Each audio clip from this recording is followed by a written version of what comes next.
Welcome to Tender, Strong, and True. My name is Monsignor Michael Heinz. I'm the director of the Master of Divinity program in the Department of Theology at the University of Notre Dame.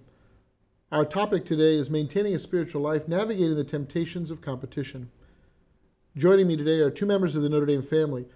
Professor Tim Gilbride is Associate Professor of Marketing in the Mendoza College of Business. He's been a member of the Notre Dame family since 2004. He teaches courses in marketing and with a special emphasis on quantitative analysis and consumer trends. He and his wife Teresa have 3 children.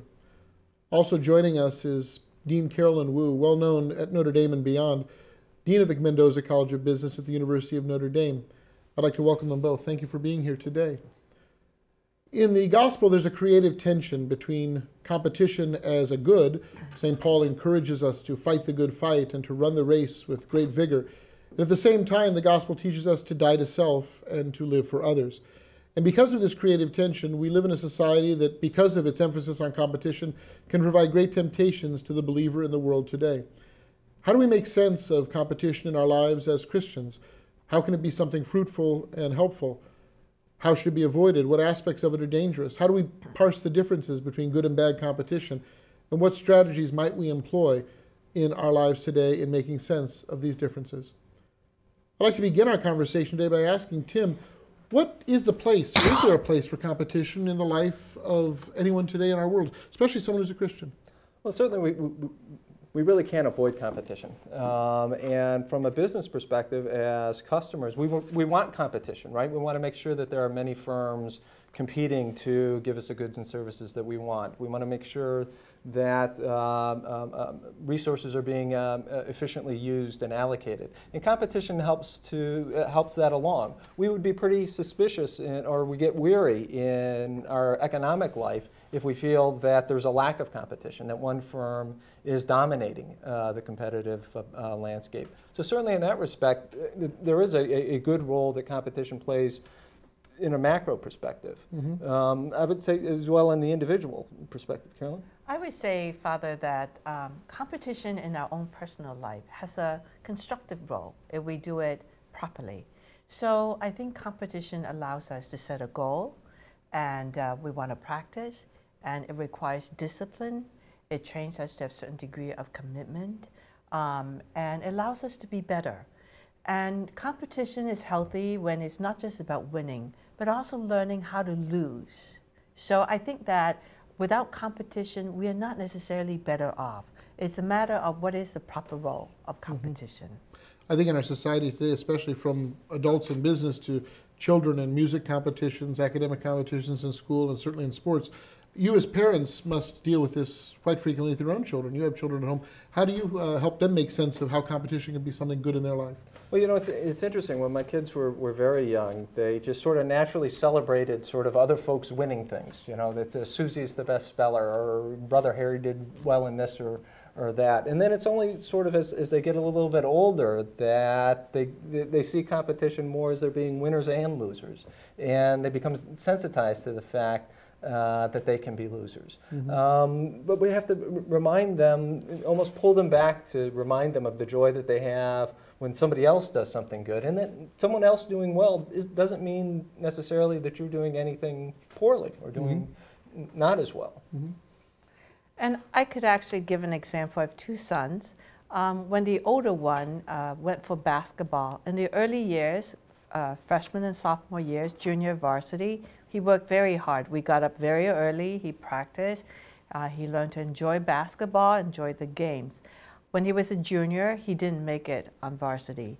I remember the day he came home, he was so very disappointed. He was just downcast. And we knew he needed a few hours just to handle that. But after that, it was the opportunity of a conversation. And for us to signal an appropriate role for basketball in his life. That he could still enjoy basketball, he could still play on his side, even though he was not part of the team. And to be able to celebrate that team, his school team, doing well. And up to now, 8 years or even more after that, 10 years after that, he still plays basketball and enjoys it. And I would say a few years after that, when he was a senior, his younger brother, who was a freshman, made it onto the team. And also to see the grace of 2 brothers being able to manage that dynamic. The younger one who made it on the team, the sense of grace and sensitivity to an older brother who did not, and the older brother who is able to really just enjoy his brother doing this. So I think that the role of parents in these situations is very important, and so I see this as a healthy opportunity to engage two sons in sort of the later events they will face in their lives. Sure, and that's all possible because simply a conversation you had with them about the very things they were experiencing. And how we signal who they are. And your acceptance and love of them regardless of whether they made the team or not, and the older son's ability to rejoice in the younger son's making the team. That's beautiful. I think, too, for many people, whether we're talking about younger people in sports or older people in business or their work, we sometimes so identify ourselves with what we do that our self-worth or self-esteem is so caught up in that when that's lost or when it's not achieved, we feel personally as if we failed. And we need to be able to make that distinction, I think.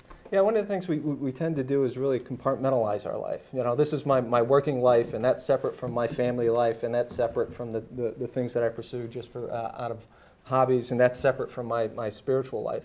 And I think we get hung up on competition when we just pick one of those compartments and say, well, if I'm not the winner in this, whatever that means, then somehow all these other things don't matter. And we really need to avoid that. And certainly a spiritual life encompasses all these different aspects of our existence.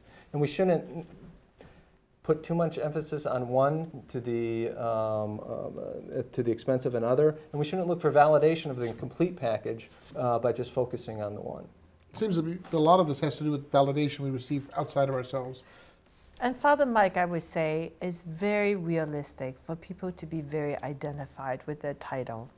You know, we say we're not what we eat and we're not what we buy, but I think that most people would admit their title means a lot to them. We tend to define ourselves by our title. If nothing else, we spend, 10 hours a day acting in that role.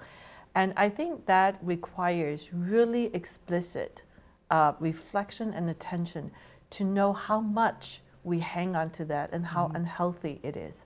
I was talking to a CEO who just retired, and he told me to prepare for his retirement. He spent 2 years talking to a counselor just to be ready to deal with the day when he doesn't have a title. So I think here is to accept that power, the power of that title to capture us completely, and to know that therefore it requires a lot of work to put it in its proper place. Well, and I think that shows a great deal of self-awareness to be able to recognize that in oneself. I know as folks retire, I've talked to people who they've worked very hard all their life to build up their business, and that business is in a sense their life. But to step away from it is very hard because at the same time they have nothing apart from that to identify themselves with. They haven't had time to have hobbies or pursuits apart from that, and it's very hard to make that adjustment, I think, away from that. And again, if your self-worth is so identified in that, you then struggle personally. And I think to be able to realize that this is going to be a struggle for me and to move beyond that is really valuable. I want to thank both of you very much, Tim and Carolyn.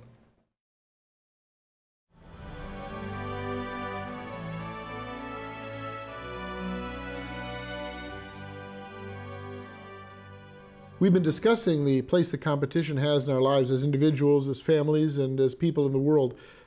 I'd now like to turn our attention to the question, having discussed the role of competition, how do we distinguish good and bad competition? How do we analyze, is this competition fruitful? Is this competition bad for us? I'd like to ask you, Carolyn, if you have any thoughts on how we measure competition. Is it being helpful or is it being destructive? I think competition becomes destructive in 3 situations. First is when we compete all the time. We don't even know when to turn it off.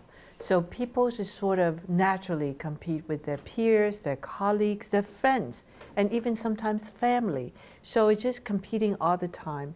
And then related to that, second is, then people need to win. If they don't win, they don't know who they are. And they either diminish themselves or diminish others when that's the case. And then the third is then the type of actions and tactics we take, because that competition and the need to win consumes us. And I think that's when competition goes awry. And that's very good, very helpful, thank you. And Tim, in terms of measurement, people who work often have rankings and things like that. I mean, the university is ranked nationally, and we see this among almost every body we belong to, all kinds of rankings. How is that helpful? How can it be unhelpful? You know, it's interesting. You know, for competition, we need some metric by which to declare you win and you lose. And even in business, we can, there's certainly examples where we pick the wrong metric. So example in marketing, we can, this is an old example, is the people fighting over market share, where they're fighting over market share so much that they put themselves out of business because they don't have any money left to pay the employees. And I think we do that in our own life if we pick the wrong thing to measure success by. So for simple things, how much money you make, what's your title, how many friends are on your Facebook page.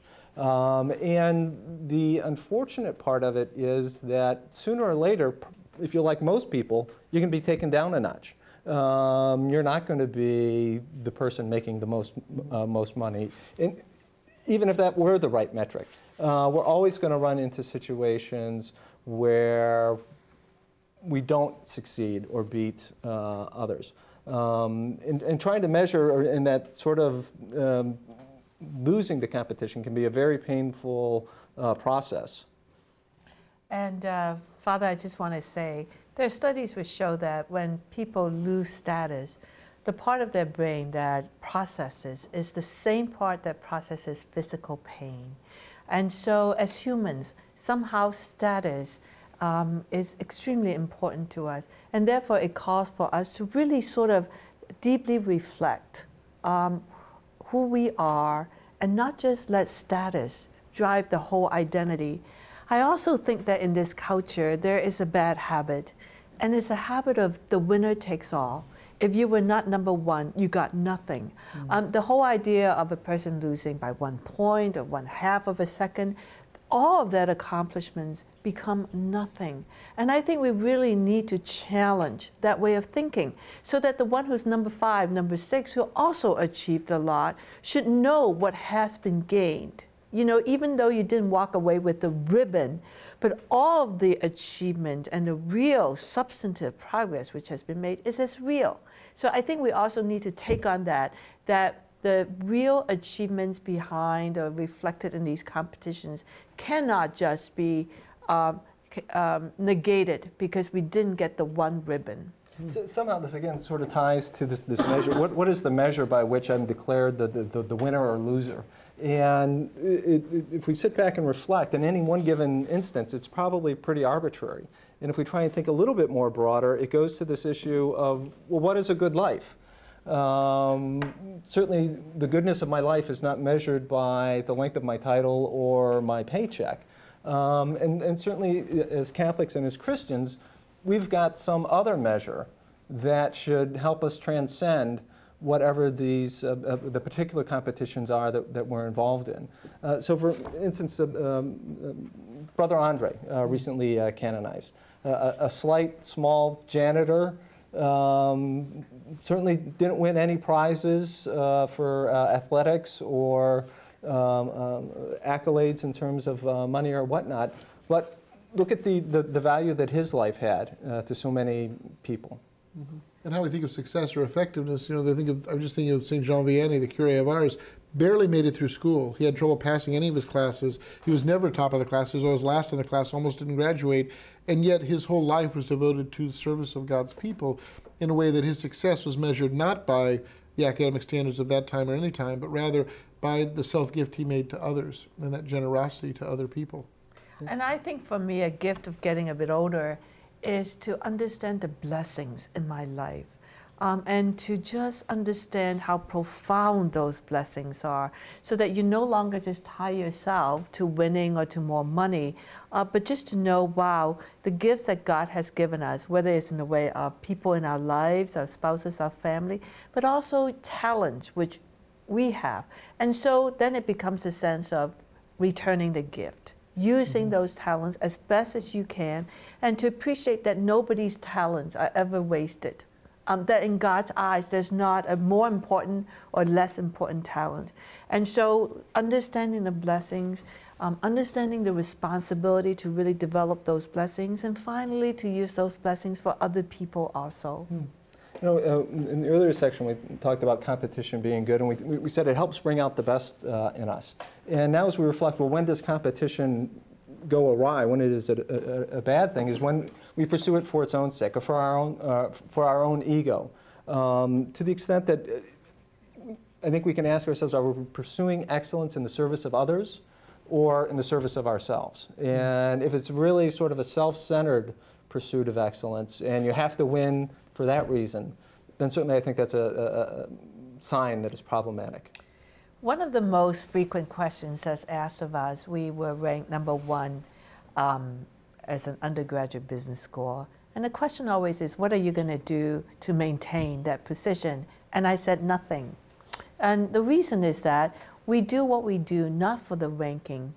We do what we do because it's our responsibility to educate our students in the best way possible. We've never looked at where our ranking is and what we need to do. We've always looked at teaching evaluations. We look at our curriculum and we say what is missing, what is working, what do we need to do. And so it's to keep focused on sort of our mission is to educate. Our mission is not to win. And if we are ranked well, that's great. But if we're not going to hang our heads, and we're not going to do things just for the rankings.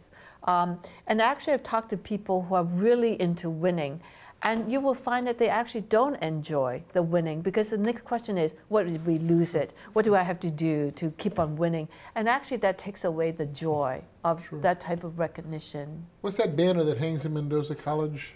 We say we're #1 is a responsibility. That's a beautiful way of thinking about it.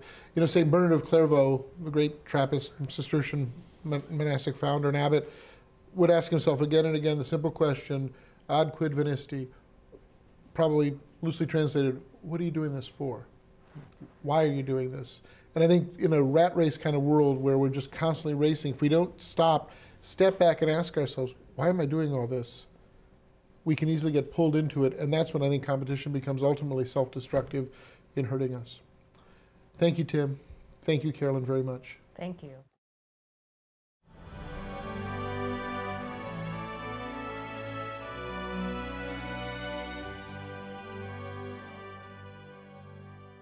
We've been discussing competition in our lives. We all live in a world that's filled with it.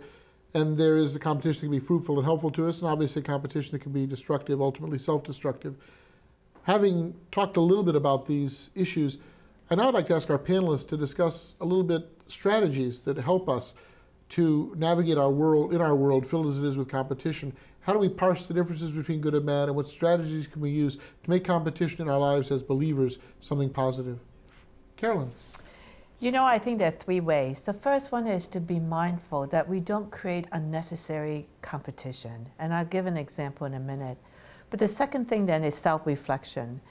Because I think it happens inside. We become competitive before we even know it.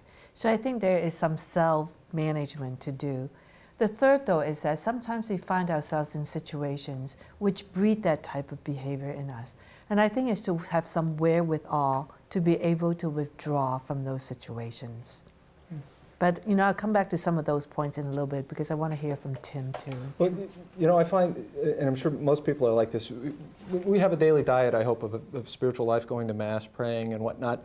But for me, and I'm a big believer in habits, otherwise I'd never be able to find my car in the evening. But what I find is that sort of competition seeps into everything, and sort of the ongoing day-to-day things that we have to deal with. And I find that I have to take very deliberate steps to get outside of that for a little bit, to create some time for being thinking about the things. And one of the things that I do is I try to be deliberate about, I work at Notre Dame, which is great. It's like working in a park, going for a walk and seeing the campus and trying to step away from whatever I'm working on or at the moment. And even though all our kids are really good, invariably you see a student who's a little bit down in the mouth, who knows what happened, what could be going on in their life.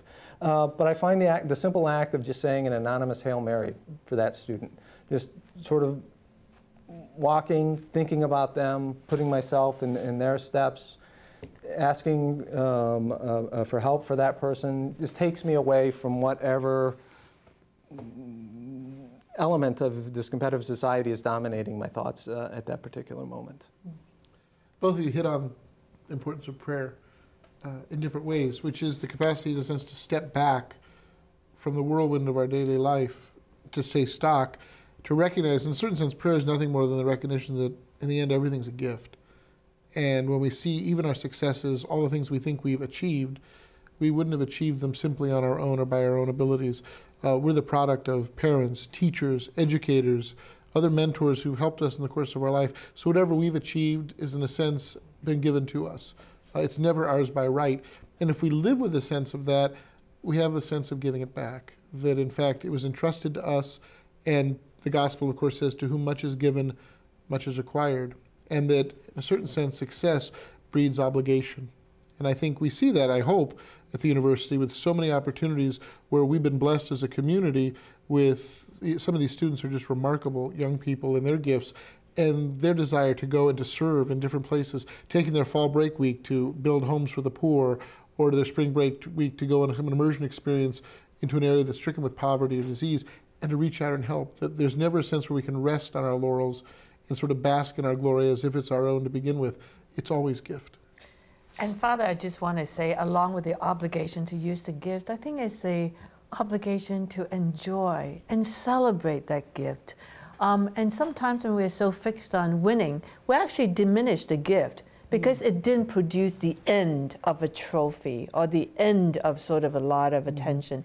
And so to enjoy and celebrate your gifts, one has to disconnect from the trophy part of it, and also to enjoy other people's gifts.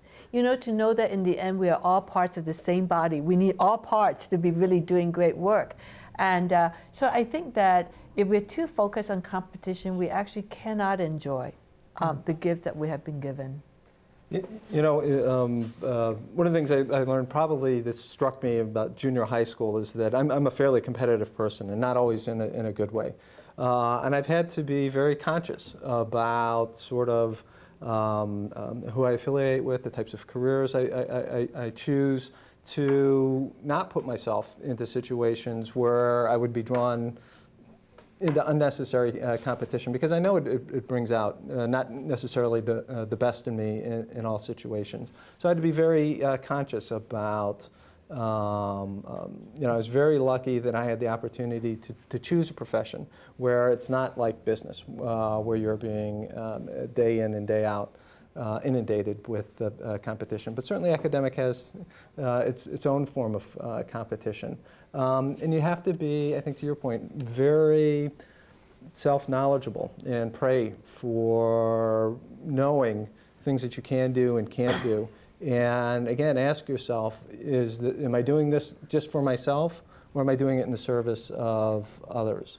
I'm always impressed with, particularly around Notre Dame, some of the smartest, most accomplished people are just the most humble. Yes. And then you start chatting about them, and they're doing all these wonderful things, and then they happen to mention, oh, and I do this on the side. And you never knew it. You never knew. It doesn't show up on their Vitas or their web pages or anything like that, but they volunteer in any myriad of ways. These are the sorts of models that we should look to in asking ourselves what constitutes a good life. I also want to say there are situations where you want to be aware and not create unnecessary competition for other people. I remember in a big retreat with my faculty early on, and one of our best teachers stood up and said, you know, please don't make teaching into a competition. Because we're talking about recognition, how can we recognize the best teachers, and we need to do that. But then there is a line where we turn teaching into its own competition, and it's really for our people, it's too sacred and too profound an endeavor in their life for it to become competition. I remember I was educated by the Maryknoll Sisters. They had an event to honor the distinguished alumna, and everybody who was distinguished somehow was chosen from the professions. And a month before the award ceremonies, they sat back and said, we didn't just encourage our young women to become professionals. We encouraged them to be good mothers, to be good volunteers, to serve community, and show the fact that we just highlight one type of accomplishment as if those others don't matter. It's not our message. And they change that award ceremony. And they then open it up to voices from our alumni. And I think those are good examples of how ourselves, we need to be mindful to not create unnecessary competition for others. I think even in family life, I know from talking to folks, for example, if success in my particular job is important to me, that's a good thing. But sometimes that success, which is driven by the idea that I want to do this because I want to support my family and loved ones, causes me more and more to enter into this competitive race to succeed at this, taking me further and further from my family. And the very thing that I'm doing for my family becomes the thing that takes me from my family. And I think it's important to realize that our greatest joys, our greatest goods, are never in anything we can do or accomplish, whether it's academically or in the business world. It's the people we love and the relationships we have that are the most important thing. And to be able to, as you said, step back, take stock, and be grateful. I think that talking to children, who the greatest joy is when mommy or daddy comes home and they get to be with them. And it's wonderful that mommy or daddy is very successful or whatever they do. That's a great gift, and obviously it makes things possible for their children. But at the same time, to focus so much on that at the expense of the family, of the things and those who mean so much to us. And that's why, again, for someone who has that beautiful gift of being the vocation of being a father or a mother, time spent enjoying one's family nourishes you in a way that, as successful as you may be in the competitive world, can't nourish you. And then in the end, it's human love, human contact that is the most important thing to nourish us while we go on about these other things. And that creates a nice balance, I think, in people's lives to remember that. So. I just want to say, sometimes people feel like they can't get out of that situation. They're in that rat race they don't want to be. And I think there are 3 things we need to remember. Number 1 is we probably set mental traps for ourselves when we say we can't get out of it. But secondly, I think one of the antidote to that type of fear is to continue to get better in what you do. Not so much to win, but to keep getting better so that you have options. But the third thing I believe too is to have some savings so that you could be your own person, that you don't need to rely on sort of a bad situation or a bad way of looking at yourself to sustain whatever you're trying to sustain, whether it's a livelihood. Another thing is that in the meantime, ask yourself, what can you do on the margin to lessen that burden? I like what you say about not creating mental traps for yourself. Just sort of think, okay, given the constraints that I'm facing at the particular moment, what can I do to lessen it? Not even for yourself, but for someone else as well. Another part of this is, I think, asking ourselves, well, how do we treat other people who are the winners or the losers? Do we ourselves sort of just reach out to those people who have gotten some sort of accolade and treat them much more special than other folks? Are we really sort of looking at people and saying that they're a gift unto themselves, or are we sort of maybe subconsciously sort of overlaying certain people are more important than others because they're winners? And do we reach out to those who get second or third place and acknowledge their gifts anyway and thank them for those gifts as well? And I think that point, very well taken, that being second or third is still a great accomplishment. Yes. And it may not, you have the blue ribbon, but you did a great deal of work and you accomplished a lot doing whatever you did with the skills you have. Thank you, Tim. Thank you, Carolyn, very, very much. And thank all of you for joining us. You can always send prayer requests to pray.nd.edu and know that we'll be praying for you. We ask your prayers for all of us at Notre Dame.